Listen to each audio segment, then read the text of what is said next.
உலகத்தையே வென்று அலெக்சாண்டர் இந்தியாவுக்கு ஒரு நல்ல ஒரு மகான் ஞானி ஒரு ஆசிரியரை கூட்டிட்டு வான்னு அவருடைய குருநாதர் சொல்லி தேடி பார்த்து வராரு. இந்தியா முழுக்க வரும்போது டயோஜனஸை போய் பார்க்கும்போது போய் சொல்றாங்க, அலெக்சாண்டர் வந்திருக்காரு, உலகத்தையே வென்றவர், உங்களை பார்க்கணுங்கிறாரு, வாங்க. எவனையும் பார்க்க விருப்பம் இல்லை, முதல்ல ஓரமா ஓடி போயிருங்கடாங்கிற. இது போய் அலெக்சாண்டர்கிட்ட சொல்றாரு. அவர் வரமாட்டேன்ட்டாரு.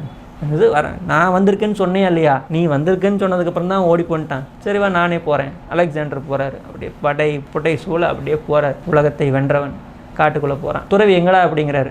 அவர் குளிச்சுட்டு இருக்காருப்பா. போய் பார்க்குறாரு, குளிச்சுட்டு இருக்காரு.